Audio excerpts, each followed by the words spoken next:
রাজধানীর পল্লবীতে ৮ বছরের শিশু রামিসা ধর্ষণ ও হত্যা মামলায় সোহেল রানা দম্পতির বিরুদ্ধে বিচার শুরুর নির্দেশ দিয়েছেন আদালত।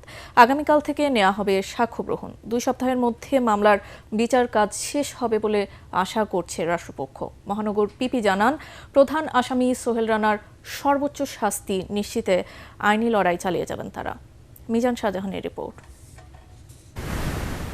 অভিযোগ গঠনের শুনানির জন্য রামিসা ধর্ষণ ও হত্যা মামলার আসামি সোহেল রানা ও তার স্ত্রী স্বপ্না আক্তারকে সকাল 10:30টার দিকে আদালতে হাজির করে পুলিশ।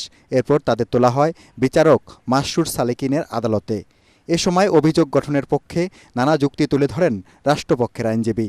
অন্যদিকে এর বিরোধিতা করে আদালতে বক্তব্য দেন রাষ্ট্রনিযুক্ত আসামি পক্ষের আইনজীবী মুসা কালিমুল্লাহ। উভয় পক্ষের শুনানি শেষে আসামি পক্ষের আবেদন নাকচ করে বিচার শুরুর আদেশ দেন আদালত। মাননীয় ট্রাইব্যুনাল সাবমিশনে সন্তুষ্ট হয়ে আগামীকাল রাষ্ট্রপক্ষে সাক্ষী উপস্থাপনের জন্য নির্দেশ দিয়েছেন এবং একই সাথে আগামীকাল থেকে এই মামলার সাক্ষ্য গ্রহণ প্রক্রিয়া একটানা চলিতে থাকিবে। এদিকে আলোচিত মামলার অন্যতম আসামি সোহেল রানাকে আদালতে নেয়ার সময় তিনি শিশু রামিসাকে ধর্ষণের কথা স্বীকার করেন, তবে হত্যার সাথে তিনি জড়িত নন বলে দাবি করেন। আমার ওয়াইফ সাহায্য করেন, আমার ওয়াইফের কোনো দোষ নাই। আমি আপনার শুধু বাচ্চা দুটো প্রতি ধর্ষণ করতে ডলার মারছে ডলার। কিন্তু ডিএনএ তো আপনার আমার কোনো ডিএনএ চেক লাইনি স্যার। মহানগর পিপি জানান, ট্রাইব্যুনালের এই মামলাটি দ্রুত নিষ্পত্তির সুযোগ আইনে রয়েছে। ন্যায় বিচারের স্বার্থে রাষ্ট্র আসামি পক্ষে আইনজীবী নিয়োগ দিয়েছে।